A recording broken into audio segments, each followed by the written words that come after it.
This week's episode is brought to you by Parrot Dog Limited Releases, an ongoing series of occasional one-off beer releases inspired by the nice ideas captured in the Lyle Bay Brewery. Limited Release 25 is a double IPA brewed with a crisp, dry, pale malt base and absolutely loaded with intense US and NZ hop varieties, providing punchy citrus, stone fruit, and white wine characters along with a firm bitterness. Nice.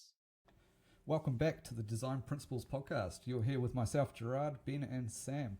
Today we are joined by Lisa Webb of Studio LWA, the winner of the 2021 Ian Athfield Award for Housing. She's based in Auckland and creates some very intentional and considered architecture. I particularly like her use of section and sunlight in section specifically. We architects generally do like a thoughtful use of section. In this podcast, we discuss the importance of the NZIA and its role in advocating for the architectural profession. While we don't want to pile on, we do want to have a good, constructive conversation around how our profession is viewed by New Zealanders and how can we engage more with the non-architect world, ultimately for the good of us all. We ask what is currently being done to advocate for architecture, our level of involvement in the public discourse. We ask, are we absenting ourselves from the public discussion? And what can we do to improve the profession's involvement and standing in New Zealand and potentially bring us back into the fold? I hope you enjoy our conversation with Lisa.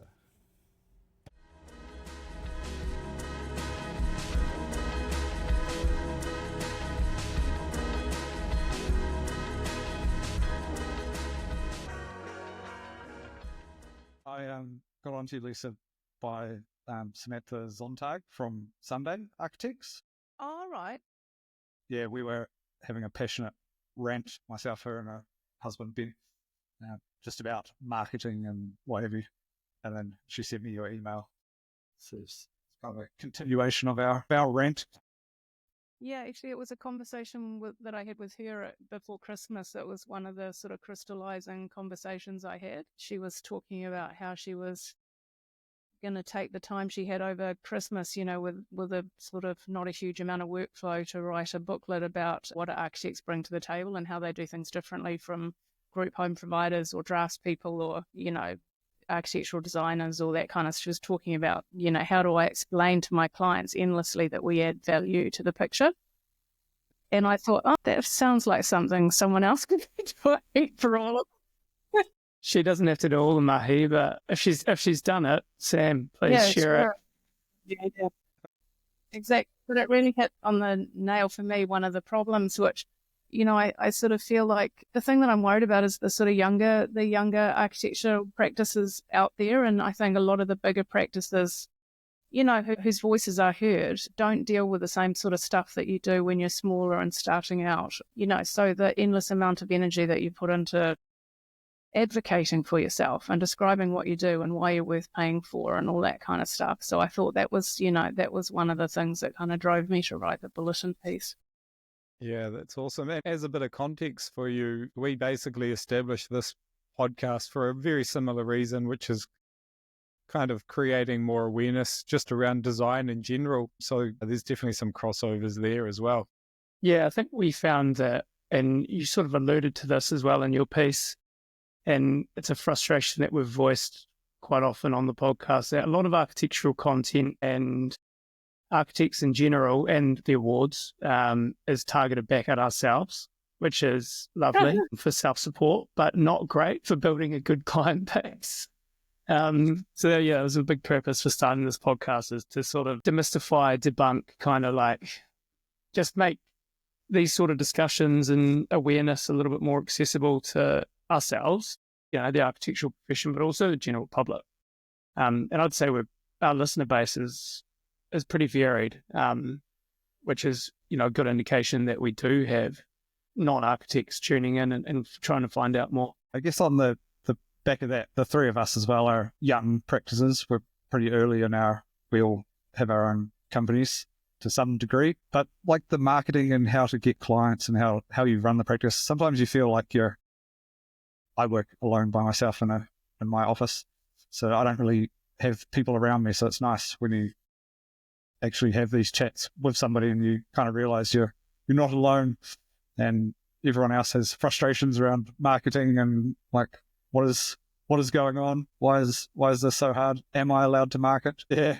That's a hilarious question, isn't it? Yeah. For so long, I thought you weren't allowed. Shall I give you my thoughts? Yeah, please. Fire away. You want me to introduce myself for the podcast, or how do you do that? Yeah, we will do an introduction at the beginning, but I guess, just as a quick overview, that would be awesome. Yeah, so kia ora katoa, ko Lisa Webb aho. I'm an architect based in Auckland, and I have my own practice. And I was thinking it's probably important to note that I graduated in the mid-90s. So just to give a bit of generational piece, and also just awareness of, I've seen this before. And I was thinking when you invited me how to sort of approach my thoughts, which have been a little bit sort of, high energy, shall we say, this whole subject. And I was thinking back in 2014, the NZIA did a practice series, a sort of series of lectures. And one of the lecturers was a woman from LA who was a PR specialist, and her company specializes in PR for architects. And her name was Julie Taylor. And she came out, and I distinctly remember her standing at the podium in the lecture theatre, and she had a copy of the Herald newspaper. Basically, all she did was lift up the newspaper and say, okay, this is what came to me in my hotel room this morning.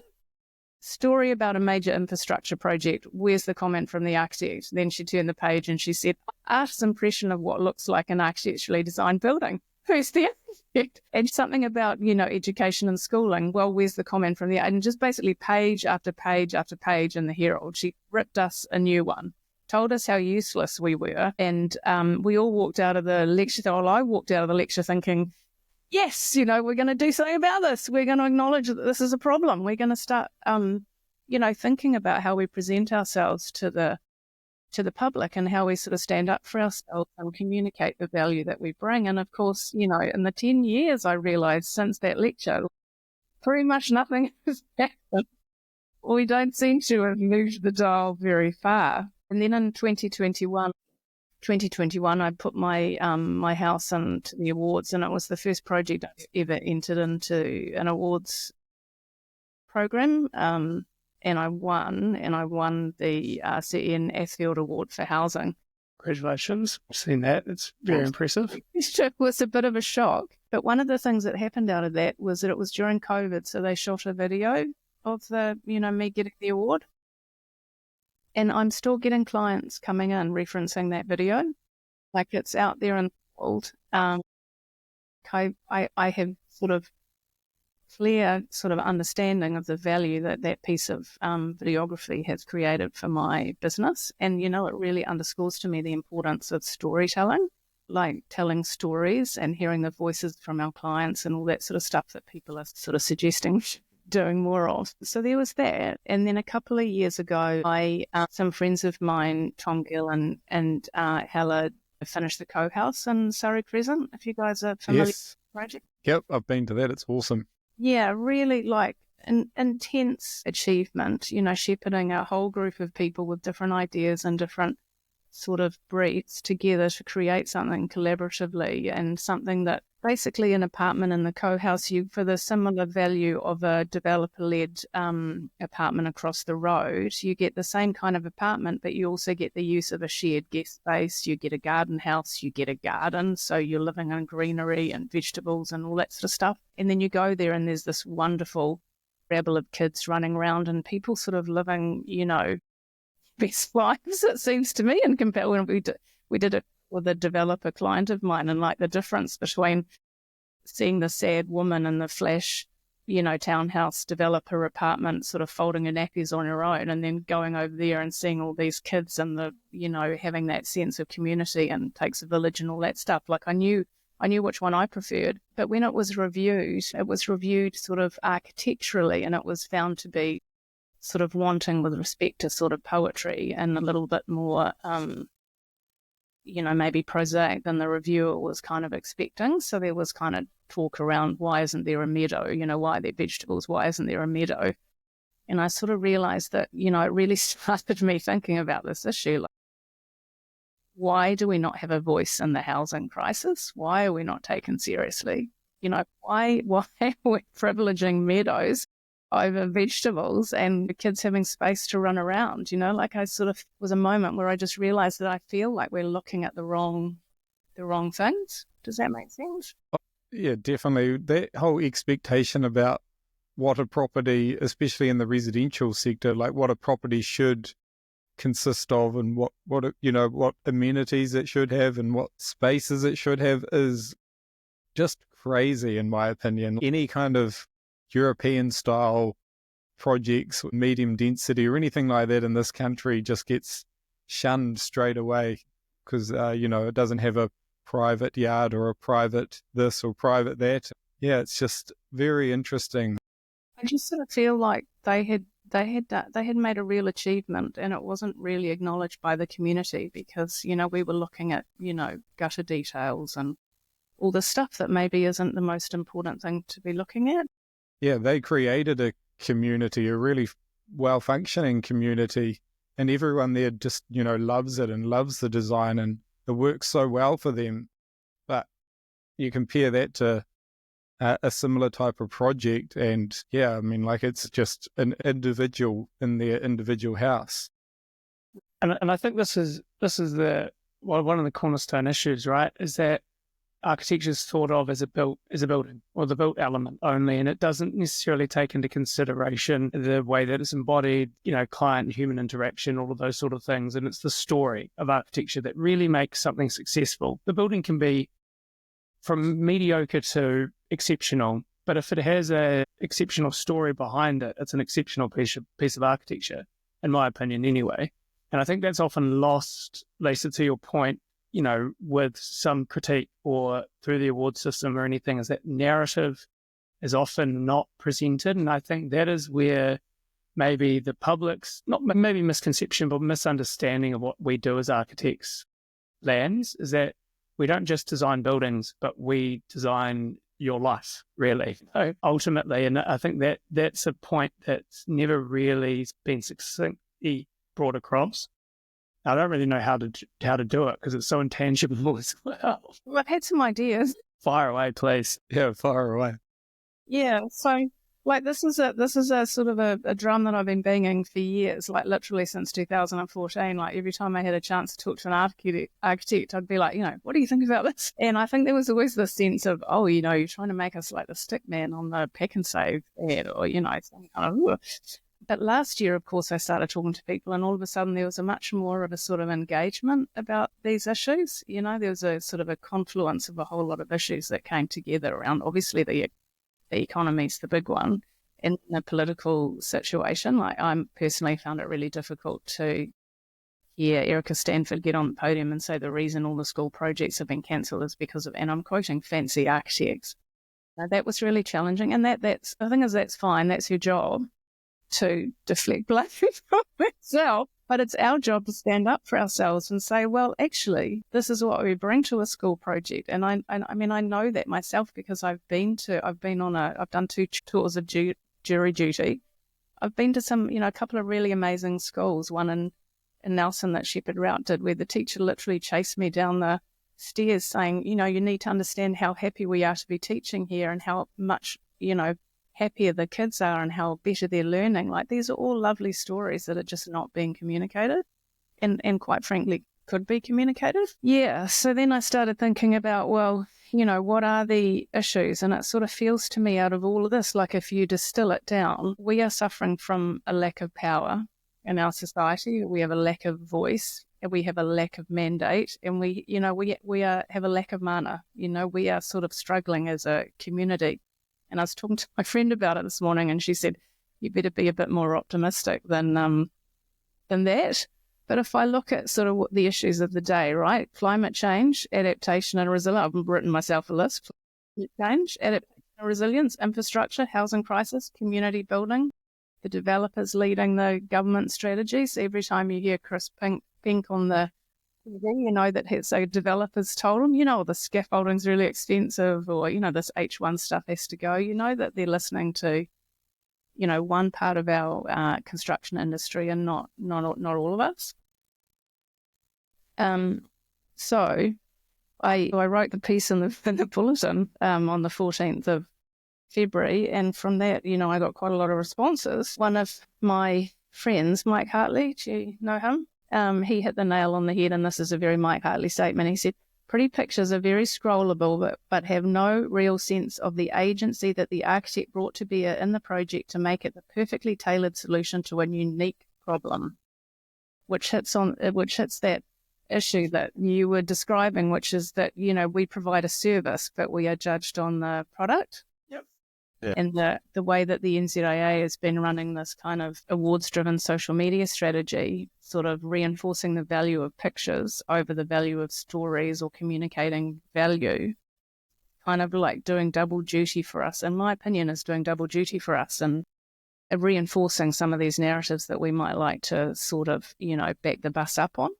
So there's a lot of stuff that is not communicated in the stories, like the stuff, Sam, that you were talking about, the happy stories, the kids learning well, the clients who enjoy their projects, like if you want to look at developer-led strategies on the housing crisis and, weigh that up, all you need to do is drive down the northern or the northwestern motorway and see the developer-led projects, and then go to Hobsonville and see the difference that architect involvement makes literally to people's lives. But we are not, again, we're not communicating that very well.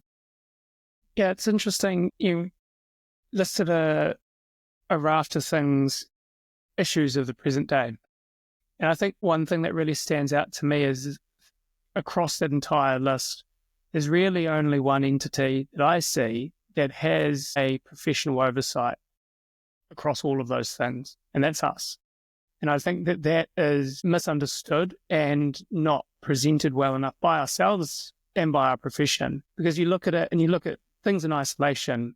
Let's look at the environment aspect of it. Or we look at climate strategists or green building councils or something, but who else works in that realm? Architects. You look at the developer-led stuff. Okay, you've got people, Williams Court, building a lot of buildings, but who can do it better and who has a better oversight over that? Us. These are just examples, but ultimately what I'm trying to say is like there is one overarching profession that has real insight into all of these problems, and that is architects. And I think it's an issue in New Zealand in that we cherry pick individuals to solve problems, rather than looking at the bigger picture, the holistic picture, and finding the right person or the right profession or the right entity to tackle all of that. And I think that's somewhere where we could probably try and, develop a little bit more. That speaking to clients and people out there that are looking to start projects is you need somebody that has that overview, that complete overview, and that professional complete overview as well. We're very informed. We're not experts. I'm not going to try and say that, across the board by any means, but we're trained, highly trained, to be able to find that right information, to bring those teams together, to manage those teams, and to produce beautiful outcomes as well. We're speaking a lot about the emotion, but the aesthetic also can't be lost. Yeah, so that's just sort of like my view on it, and I think... Yeah, have you guys worked on sort of larger projects? Not residential? In my current life. Ever? Not as a architect, but in a previous, prior to starting my own practice, yes, big time. Yeah. So if you work on a big commercial project, you see what architects bring to the table in terms of what you're describing, which is, facilitating the bringing together of different people's different perspectives, consultants, nutty problems, client briefs, planning issues. We are the ones who facilitate all that decision making. We're the one who integrate all the sometimes horrendously complex issues and come out with, as you say, often an elegant, clever solution that hopefully meets the client's brief and budget. It's an incredibly complex thing that we do, and it is not described in a picture on Instagram. Yeah. I mean, I'll give you this is another thing that sort of set me off. There was an article in the newspaper that was it was about a project that I worked on when I was working for Studio Pacific. It's an amazing. It's going to, as the Herald article said, New Zealand Strong is building what is going to be the largest timber span structure in New Zealand, and It was a great story about what New Zealand Strong was and wasn't doing with the structure. It didn't even mention the architects. It didn't mention what we did or how we got there or the incredible persistence and, foresight of my boss, the way that he planned the project, the way he, somehow managed to get Timber Technologies and Homestar Rating into what is essentially a giant, bubble. None of that story has been communicated. So I have to ask, though, how or when did this kind of become an issue? Like, how did we kind of get into this position to begin with? Or has it kind of always been like this? And are there things that we can do, or, should we just be relying on the NZIA to kind of get us out of this hole, so to speak? Or... Well, I think another one of the issues with relying on pictures is that we're not just communicating the stuff that we do actually bring to the table, but we're also reinforcing this idea that we're only interested in the frilly bits or the bits that look good on pictures. So that's what I mean about it doing sort of double duty for us. Like some of the comments I got when I wrote in the bulletin was, we're worried clients won't come to us because we're perceived as cool and expensive. They spend a lot of time justifying. Too late for that, I guess. We are seen as generators of risk, not problem solvers, strategists, or governors. So, nothing we are doing out there is enforcing the value that we bring in. And I think, why is that? I mean, I know from my previous experience of trying to talk to people about this is that there is a general sense that to be a professional, you're not supposed to market yourself. Do we want to talk about ourselves like a bar of chocolate? Personally, I think we do. Yeah. I agree. We're going... Absolutely. I mean, it's interesting. Delicious chocolate. Yeah. I mean, we're going through a brand re-strategization at the moment, and we've brought in an external person to help us with that because we can't do it ourselves, I think. And I think it's intrinsic in the profession that we've sort of been, tamped down, or, we've been not necessarily told not to put yourselves out there, but it is, and I spoke to this in the first episode of this season, it's the tall poppy syndrome of New Zealand, don't stand too high, you'll get cut down. But I think we should all be pushing ourselves up, and there is no reason why we can't market ourselves like anyone else does. Well, we're running businesses, service-based businesses at the end of the day. So, I mean, look at any other industry. All they do is they spend so much time, effort, and money on marketing. Everything is marketing, awareness. It's crazy that, we would, any kind of firm out there wouldn't do the same. Do you think it's a fear of the code of ethics, Lisa? That's something that I've always returned to, and I kind of feel like that may be one of the causes. I hadn't thought about that, actually. Yeah, not being allowed to sell yourself, not being able to sell a service that you can't deliver or something. There's No, but that's, your own competency. So you're selling what you're competently able to achieve. I know, but I think the code of ethics is ambiguous enough that it freaks people out because they wonder where the line is, if you know what I mean. I emailed That's crazy. years ago. I'm thinking back to a lecture that Miles Warren gave when I was at architecture school, and someone asked a question that puts my Asian context. But he asked a question at the end of it, how did you grow your business, Sir Miles? And he went, it grew organically. I did my auntie's garage and it grew from there. And my friend who'd come from the Otago Council as a water engineer leaned over and he said, are you kidding me? When their book came out, the first thing it did landed on the desks of every, engineer working for a council in New Zealand. Classic. As manifesto. Yeah, that's it. I think that there's this sort of gentility over the top of it, or that we don't want to be. That's hilarious. Yeah, or just something like that. And I talked to a friend and a client who's a branding expert, and he had a crack at the NZIA about 10 years ago, I think, talking to them about communicating value, because he was showing me at the time there was an advertising campaign in Home magazine, and he was like going, Lisa, you're preaching to the converted. It's a waste of time and money. And it was a really wishy-washy campaign as well. So he was kind of trying to argue that they should be communicating like value. And of course, they thought that was grubby. So these are the issues that we're up against. And then I think, we are collective, but we are in competition with each other. And so I think a lot of architects, I personally think we would be stronger together. And I see that in the SPG thing, like since we started the SPGs, it's really great to have people that you can rely on. Mm. The other issue is that we're a wide church, so there's a lot of diverse voices, and it has been explained to me that one of the reasons the NZIA don't say very much is for fear of annoying somebody. So if you say, do something about climate change, someone else is going to go, why are you saying that? I don't know. But that's so tame. And I think that sort of, for me, that sort of response is from someone or from an entity that is large, basically, and they don't need the NZIA to support them, and they don't need that kind of... No, but that's the NZIA's position.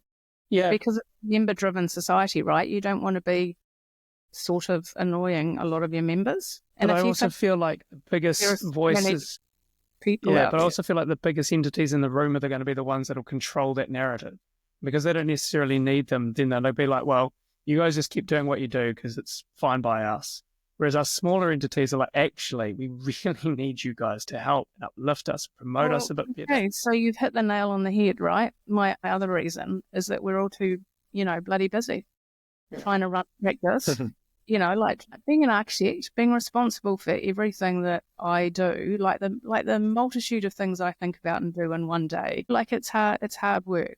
Being an architect and running a practice is hard work. Like having the headspace to think about any of this stuff.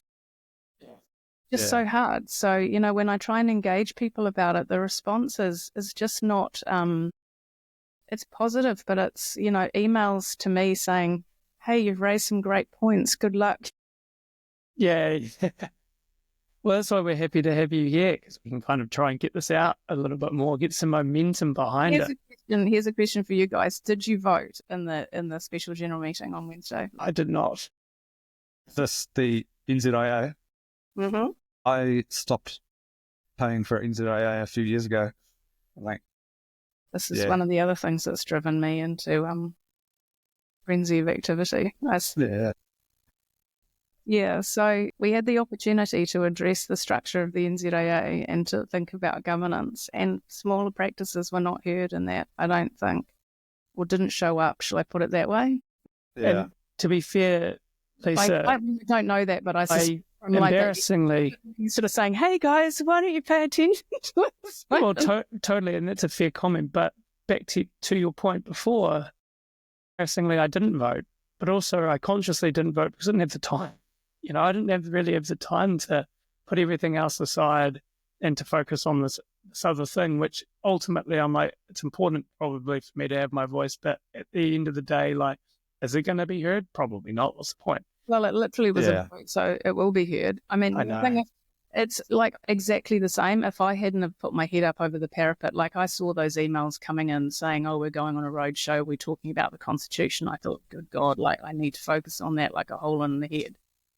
So I completely ignored it, and I'm the first one to say that if I hadn't have gotten engaged literally in the last 4 weeks, I would not have shown up for that vote. And it's not that complicated. There's a few documents to read on the website. We do need to address it legislatively. We need to lodge a constitution next year, and it's our choice. Do we want to take the advice of the people that our fees have paid money to give us this advice? Do we want a board that, that acts in our own best interest? So if we sat here talking about, what we can do around, better decision making, well, maybe that's, something that we all do need to engage in. We are sort of victims of our own inaction sometimes. And I think that obviously speaks to your point now, but it's also, the marketing point of view, the self-promotion point of view, the industry promotion point of view. Like a lot of the time we are waiting for somebody else to solve the problem for us, and we're not really willing to do it ourselves. And that's why it's good to have someone like yourself put your hand up and be like, oh, come on, guys, let's actually do something about this. And it does stimulate chatter. And, from your email, like you said, went to Sam Zondag and therefore went to Gerard, and now it's come to this. forum, and I've passed it on to a lot of people, and that's the snowball that starts to gather momentum. So hopefully it continues to do so. I actually wonder, talking to people, whether part of the problem comes down to the sort of inherent hierarchies in our profession. Like, I don't know what it was like for you guys, but when I went to architecture school, there was a very clear hierarchies communicated to us in terms of design versus anything practical. So it didn't matter marketing, detailing, waterproofing buildings. Like, those things were not nearly as important as designing. And then there was obviously kind of hierarchical structures in that around, who the what do they call them, architects were. And I just wonder whether a lot of us who pay fees to the NZIA don't actually feel like we belong to the club. Yeah. Like maybe it's a club that we pay for but we don't belong to, or don't feel like we have the right to belong. And I think that's one of the things that award gives me, is the right to say, well, Gary thought I belonged. Wilson kind of gave me the medal, so I've dropped that, that sort of fear that I didn't belong, or whatever, that insecurity or that inferiority complex or whatever. I agree very much with what you just said, Lisa, and we were fortunate. We won a local award last year, and that validation from the NZIA does make you feel like you can sort of be a bit more outspoken. But there's so many of us that either, like even yourself, Gerard, that, either don't engage with the NZIA or don't engage with the awards programs, or, we're working isolated. There's so many sole practitioners out there, or one or two people bands that, their voices also need to be heard in some capacity. And I think, you're right, that hierarchical fear maybe of speaking out is a real problem. What I think happen if the small practices don't sort of claim our voice, we will be overtaken by the large practices. Yeah. Well, not overtaken, but they're the ones with the resources and the mana and the position and the drive to have a voice. So if we don't stand up and fight for it, we won't, the voice of, Sam talking about how she needs to write a booklet to explain to her clients with a $400,000 budget, why they should pay a little bit extra for her, they're not going to. Is it a marketing issue though? Could the issue be solved with marketing versus going via the NZIA? Independent marketing. Yeah, independent marketing. Like, I used to think you weren't allowed to market at all, but then I saw Warren Marnie having phantom billboard posters all around Wellington, and I did some mock-ups of my own sort of phantom billboard posters a few years ago, and then I never followed through with it. Cool. Bring them back. But something like that is a way of, phantom billboards aren't that expensive. Like for $500 you can get quite a few billboards around town for Really? a week or so. Yeah, so it's like it's the bottom end of the. That's my list of ideas. Yeah. Thanks, Gerard. We're all going to have a big billboard at the wazoo now. Well, I think it's something worth like considering, because how else do you get your name out there? Like Instagram, like you say, pictures, people scroll past pictures so quickly now. And if you don't have like a really nice, succinct, beautifully crafted video which creates a story, like Lisa, I really do like your that NZIA video. I watched your one, and that's like a perfect little video. It's like a minute and a half or something. Simon Wilson. Yeah, it kind of captured who you are as a person. So then there's like this likability of you as a person. So then, like, that's a big thing, I think, for any human engagement.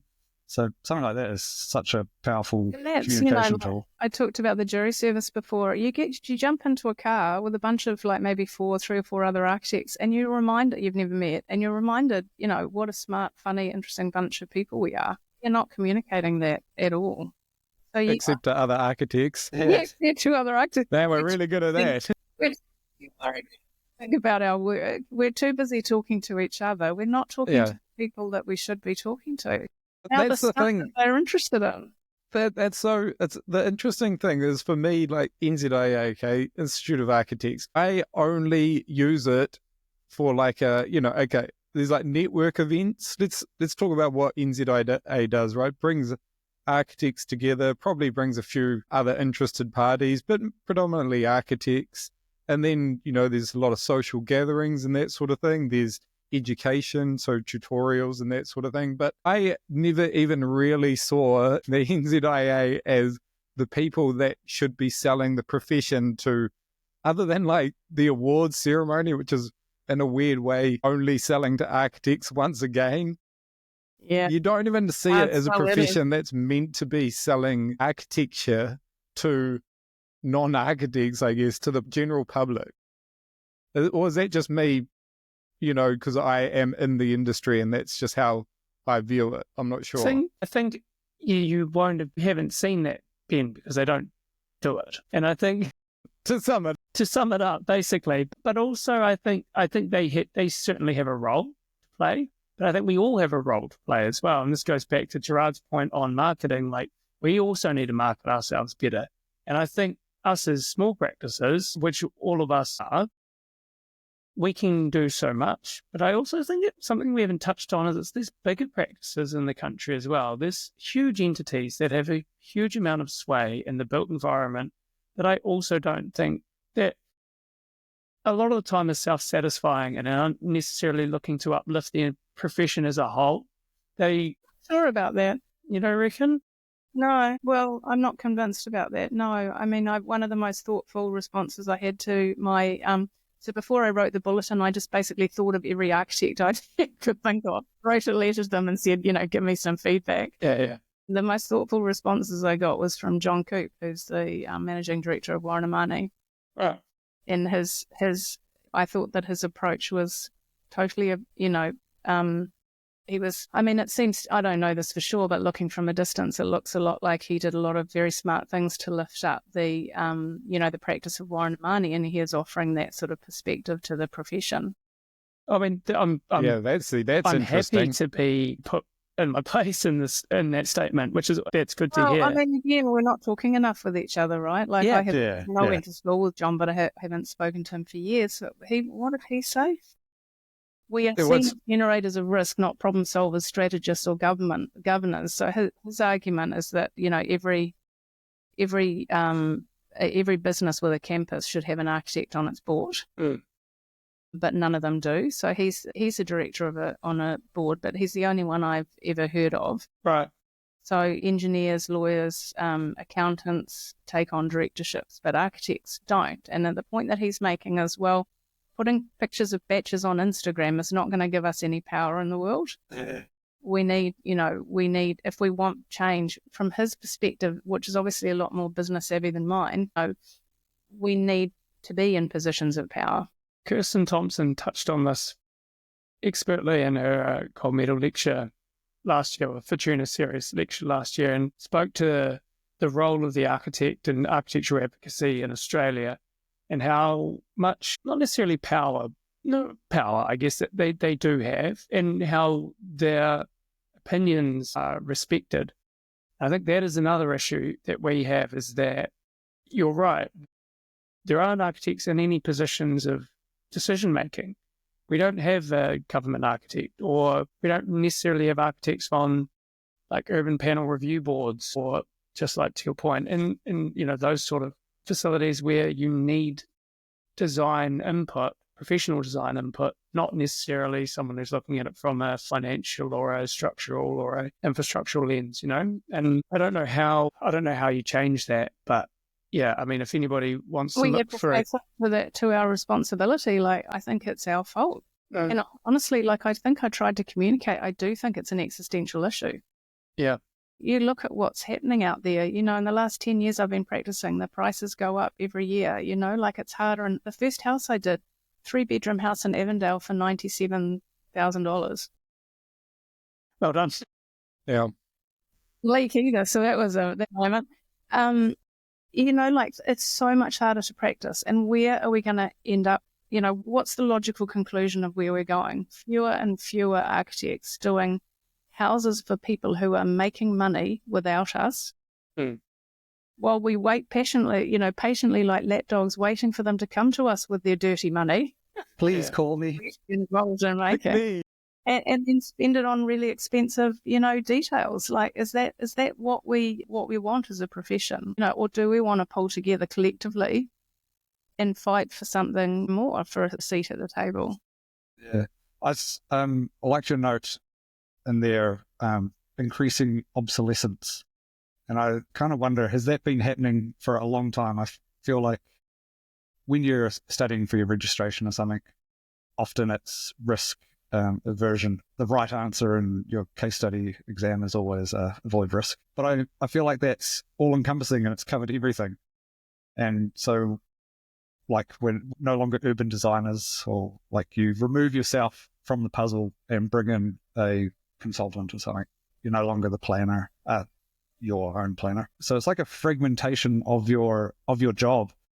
And I feel like that's not overly helpful. I remember a lecture by Joseph Rasmus Prince of Rex Architects talking about agency and architects consistently trying to avoid risk and then wondering why they're being left out of all the decision making and why the contractor has all the power.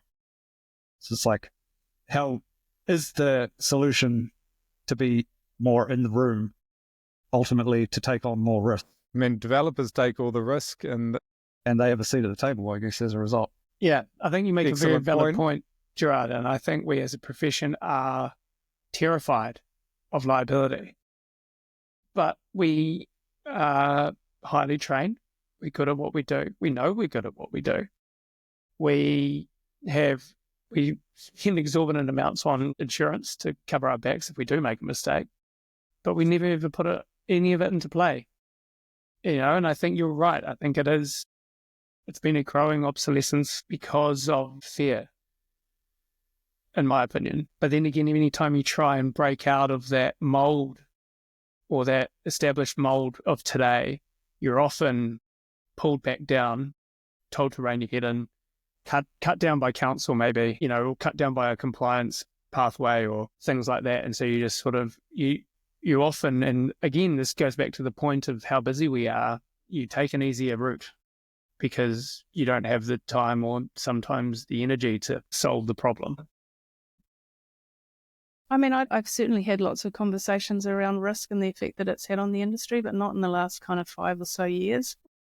I mean, there was a time, especially amongst female architects, there was a lot of discussion around risk. Like, I'm not sure that that's the biggest problem we face. I think it's more about value, like maybe valuing ourselves and communicating our value better and just being a little bit less focused on the product, a little bit more on the service. But yeah, I think, the NZIA is there to, well, it's what we've got, right? It's our industry body. So it's going to do what we ask it to do. So there's a strategic plan from 2024. And if you look at it, there's lots of nice words about support public education and awareness campaign on the value of architects' registration and professional standards, deliver campaigns to highlight the value and contribution of members' work to Aotearoa New Zealand communities and environment. Well, that was Q1, 2 and 3 of last year. That was the action plan. So, I mean, we need to do more than, write action plans. Yeah, we need to act. Also, that's been a great thing is that, people are communicating. Like, if we want the NZIA to help us with this, then we do need to communicate it to them because they are sort of, in the process of trying to understand how to grapple with all this stuff as well. So one of the big issues is advocacy. So, again, a dirty word, but do we want lobbyists down in Wellington? And my argument is we absolutely do. We were completely sideswiped what happened with the change of government. We were hit pretty hard as a profession, and I think the things that the current government doesn't really understand or is probably about to is that with all the architects out of work, in the next 3 months to a year, there are going to be fewer and fewer contractors in work. So that is going to have a palpable effect on their poll ratings and their ability to get re-elected. And, you don't have to be a rocket scientist to figure that out. So, no, not at all. We're not being heard. Do you know what I mean? And also the other thing is I'm just going to talk to you about some of the stuff is actually really important. Like, that thing about the protection for the term architect, that's not off the table. Is that still being floated? It's still out there in the world. It hasn't been squashed. So when you say, we don't have time to think about this, special general meeting and all this, it's like these are the issues at play. Like it's not enough. Do you know what I mean? Imagine if they took that away from us, the government, cutting regulation at every corner, have regard for architects. Like, I do think, unfortunately, with all the other stuff going on that we're so stressed and worried and thinking about, we do have to pay a bit of attention to this stuff. The protection of the term architect, I think, is a particularly important one. One thing that frustrates me in New Zealand in particular, and you see the adverse internationally, is that I don't like to say this, but we are not needed necessarily. We should be, but ultimately you can build in New Zealand code compliant buildings without the need of an architect. And that is, to me, I think that's a problem, because you end up with a incredibly basic, unimaginative, average built environment. You ask the people in your neighbourhood, do you want your child going to school in a prefab, or do you want them going to school in an architecturally designed building? An easy question, right? It's not a difficult question to ask. An easy question. But I think that's the problem, is that our position's not held in a high enough regard that we are the be-all and end-all from a design perspective. And I think we should be, because we're trained to be. But there's so many other little side professions that can still impact the built environment without the need of us. And I think that's, for me, that's a key issue. And even to the point of consenting, and I know this has been talked about in the past and everything, but like, there could be a mechanism for us to, and there's risk involved in this, but, like self-review. Engineers do it through the peer review system. Like, why couldn't we? And that kind of like puts our standing on a higher regard. I'll tell you one thing that would be useful. A lot of architects see planners as a block, and I see them as, if architects and planners worked together for the betterment of our communities, we would be stronger. The company that I work for in London had a thriving practice based on a reputation for getting things through planning.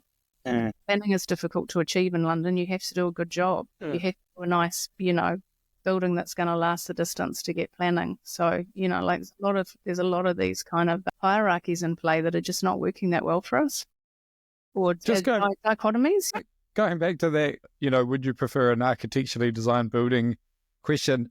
One thing that we've commonly talked about on this podcast is I don't actually believe that answer is as clear, as black and white as you think it is. I think that there's so many people with not, I would say bad taste, or let's just say like not our kind of, or not with a similar kind of taste or aesthetic as us, that they're quite happy just living in some of those more cookie cutter type apologies or that sort of thing. So I think like there's definitely, and that may be because there's just not enough architecturally designed houses out there to compare to. So maybe like we've just gone a full circle, and it comes back to awareness of actually, well, what is well designed versus what isn't, and people being able to actually differentiate. Because I'm just not convinced that that everyone wants to live in an architecturally designed house at this point in time. I'm not saying that everything needs to be bespoke. I just think that our role as, let's call it like chief overseer of the built environment, should be more prominent. And you can still deliver those cookie cutter solutions, but we're still the head of the snake. Where I'm at is that, don't whinge about things we can't control, focus on what we can control. Good point. But you know what I mean? Like, yeah. We can't do anything about, like a friend of mine from Europe was complaining 20 years ago that New Zealanders aren't taught, visual appreciation. We don't, all the stuff that she learned through her osmosis in Portugal or whatever, like we don't have it, like we can talk about all that stuff, but we're not going to be able to solve that problem. Yeah, very. And I honestly think, it's very tempting to blame a whole lot of other stuff, but I honestly think we have to start looking at ourselves. What can we do? What can we do better? Definitely. Seeing ourselves as a group of people and seeing worth and communicating that value is something that we can do, something that we can ask our profession as a body to do. And individual practices. Yeah, it kind of comes full circle all the way back to how we started about advocacy and marketing and getting the word out there. Kind of reminded of like how vocal like Frank Lloyd Wright was back in the day. He'd be on TV every chance he could get and extremely opinionated and talking about utopian architecture and Ebsen said you could always rely on Ath, he'd give a pithy quote, it would be generous to other architects, it wouldn't be specific about him. And that's one of the things on the list of, if we want to sort of turn to things we can do, that was one of the things on the list is that, okay, we all have different ideas. Well, maybe the new communication guy at the NZIA, maybe he could develop, or we could send him in, a sort of a spreadsheet of people who, my name's Lisa Webb and I'm interested and capable in talking on these, 3 issues. Or here we all are. But, he's only just started. He doesn't know anything about us or who we should go to, and we're probably not going to tell him. There could be a list, we could just say, okay, we all have different ideas, but, let's make a list of people that could, so at least you have something out there rather than nothing. Like that is something that we could, that we could be better at. We could get quotes from architects.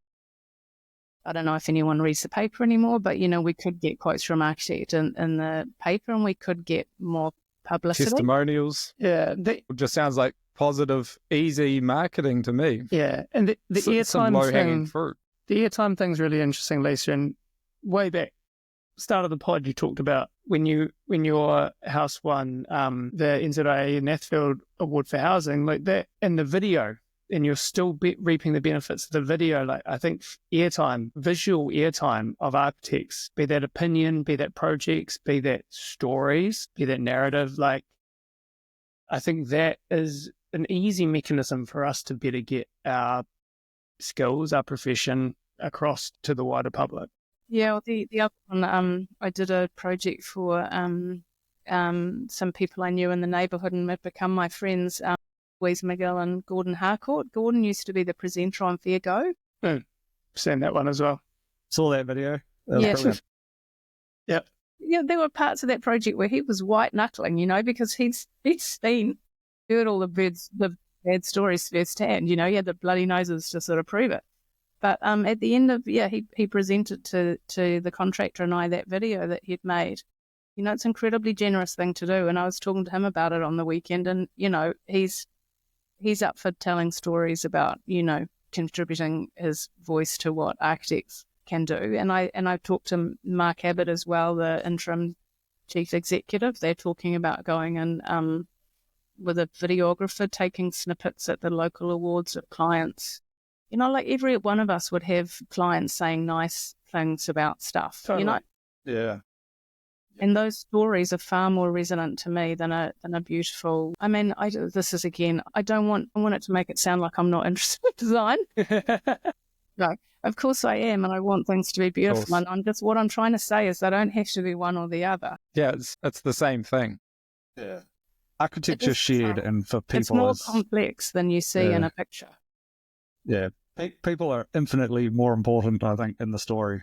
But that's a key point, Gerard, and like this is where the narrative becomes so important. It's lovely to watch a local project video, but it's very tailored. It's very clean. There's not necessarily a lot of reality to it. And I think where the real success in terms of not necessarily selling the product, as in the final building, but the actual profession, what we do as architects and what the result of what we do is that story. It's the real people's responses. It's the client's joy at the end of it. It's the way that, like you said, you transform that teacher's life in the way that they interact with our school. I mean, that's the real key, I think, in terms of trying to sell what we do. They're really beautiful stories as well. Blind in tears the other day. I feel, you're listening to me. I feel heard. Yeah. These are nice things to have out there in the world. I had that the other day in a concept design meeting, and it sort of took me aback. I was like, oh, I'm glad that I've done the right thing, but I don't really know what to say. But again, that's another skill that, good architects have, is the ability to listen and hear what people are saying and interpret in a way that they weren't expecting. That is exactly what we bring to the table.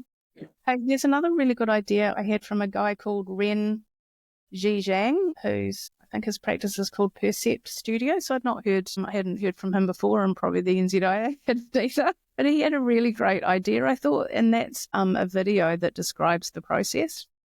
So he was saying when he has clients and they want to know how building works, he sends them to these YouTube videos that builders have made, which I lasted about 5 minutes. Was okay, enough with the wheelbarrow. But like that's actually a really good idea, and goes to that point we were talking about before around Sam's conundrum. A good way to explain to people, and when especially when you're starting out, and a lot of people your clients haven't used an architect before, and there's a lot of anxiety and all that. You can explain, how the process works, and maybe communicate why, it's worth having an architect there to help you. Like even at my, because I've sort of seen it all, like when you're starting out, it's so hard to communicate your value. And then you get, you win an award and all of a sudden people start going, oh, maybe she doesn't know what she's talking about. Yeah. It becomes easier, right? But you still have to deal with, these preconceptions like, we'll get a QS to manage the money because architects can't deal with money, which infuriates me because I'm very particular about money and sort of obsessive controller of trade summary sheets and all that sort of stuff.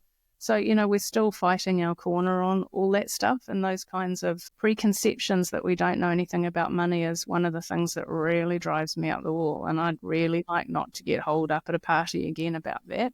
I think that's one of them, but there's many preconceptions about us which need to be debunked or at least explained. This is what we're not doing with the Instagram picture strategy. See, this is the problem. Hopefully the NZIA are talking about getting a PR person on board as well. So obviously we don't know how to do any of this, so it's someone to tell us. Yeah. Yeah, I think that's a great idea. Yeah, I think that's... I liked your comment about, running it more as a business, for sure. Yeah, well, I think my friend, the branding advisor, he sort of basically says when we work with Whittaker's, the argument is why would you pay more for a bar of Whittaker's chocolate than a bar of Cadbury's chocolate? And I don't think architecture's that different. Like, why would you pay for us? It's such a great analogy because I will pay more for a Whittaker's chocolate bar every time. Yeah, it's quality, positioning. Right? It's quality, and then it's the emotion that it gives you. I feel so much more satisfied with good chocolate than I do with gritty, over-sugared, generic chocolate. I know we're getting late in the conversation, but on the Whittaker's chat, celebrity endorsement might be one. There's a very young New Zealand motocross rider who's getting very big in the United States at the moment, who's a very big Whittaker's fan and always talks about it in his post-race interviews. Nice. It's you hear it in these podcasts, people in America trying to track down Whittaker's. That reminds me of Richie McCaw's Total Span video. Yeah. See, all of those guys do it. Should we get Richie McCaw to champion? Somebody designed Richie a house. That's one of the comments that was made was around a PR strategist would have relationships with social media influencers and all that sort of stuff. We kind of it's funny though, we sort of roll our eyes a little bit at it, but it does have reach. Yeah, there's meat there. There is meat there, which is, and that is the world we live in. And I've seen a video of somebody giving a personal tour of like a real beautiful mid-century house in the States, and like those videos are pretty captivating. And I'm just an absolute sucker for. Are you going back to Ice Cube again? Ice Cube. I mean, Ice Cube's the biggest advocate. Yeah, he's who we need. But yeah, also the Archie Marathon guys who we've had on the pod. Yeah. I'm like becoming more and more addicted to watching their videos because just love the storytelling and once again and just the general banter, I guess. For those I think guys. something that they do well is they make it architecturally nerdy enough that we as professionals get off on it, but they also make it like jovial and sort of awkward and like common enough, like regular viewers will also really enjoy it. Yeah, they describe it very well. They do. Do you have any closing thoughts, Lisa? I feel like a reluctant cheerleader. I'm somebody who's never really got involved in anything sort of organised in my life. I remember my mum saying to me once when I was a kid, you know, whenever you get a group of people together and try and get a decision, doesn't matter if it's a PTA or a bloomin' Sunday school, you know, committee, or I don't know, the board of lectures or whatever, there's always going to be, you know, difficulties making decisions and finding ways forward, and like, you know, basically why would you bother? So, but I sort of feel like we have to get involved. Yeah, I mean, we're happy to be here cheerleading with you as well. So you're not. But there's going to be another vote coming up, I hope. So we are going to. Lisa for president. Call to action. Call to action. Lisa does not want to be president. But at least vote, people, myself included. Yeah. Educate what's involved. So you, like, for example, you brought up the Australian model. They have a board structured with outside board members. So they have adopted as I understand it, I obviously don't know this for a fact, but as I understand it, they are structured in a way that we were trying to structure ourselves. So, you know, what I hear from Mark Abbott is that obviously the chief executive role is up. So he's an interim chief executive. The chief executive role is coming up, and like, I'm interested in, you know, who we're going to get and what skills are they going to bring to the table, because it really does need someone who's capable of navigating all these sort of complex issues. And then the other one is, I think there's a president-elect coming up. Yeah. Everyone put their thumb on their forehead or whatever it is to avoid that one. And then the other one is branch members. You know, around New Zealand, there are, I don't know the structure of it even, but, you know, the branch members are coming up for re-voting. But again, if you want these kinds of issues addressed, then communicate that to your local board rep.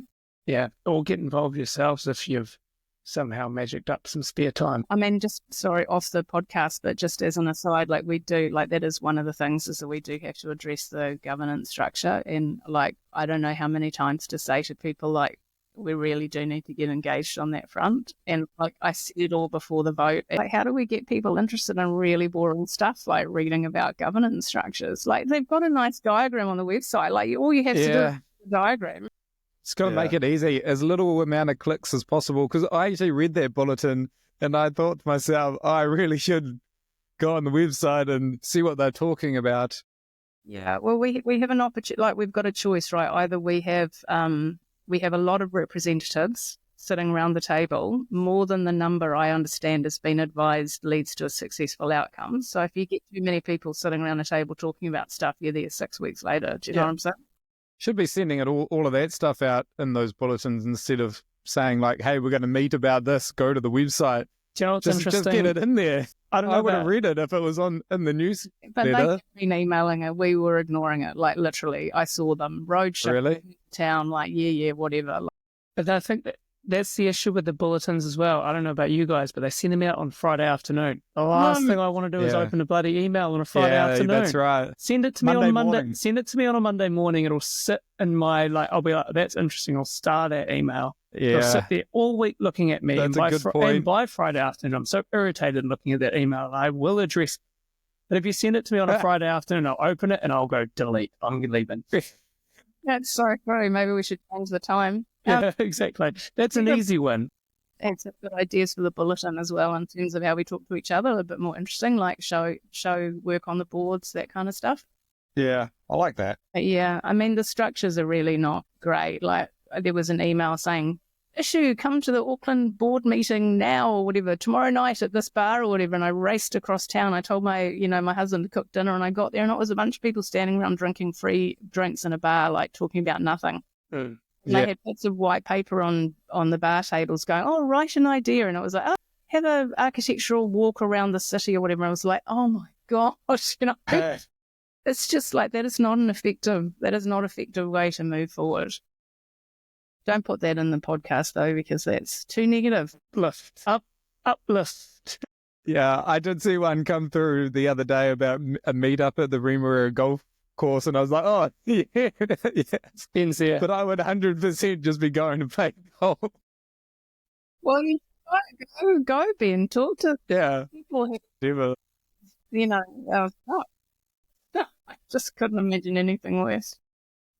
Amazingly, so thank you very much for coming on. Yeah, And thanks so much. And we will continue all to keep advocating for architecture in New Zealand, and we'll keep pushing positivity, the positive vibes. I think we need to act collectively. That's what I would say if we want to get where we want to go. Thank you. Awesome. Nice chatting.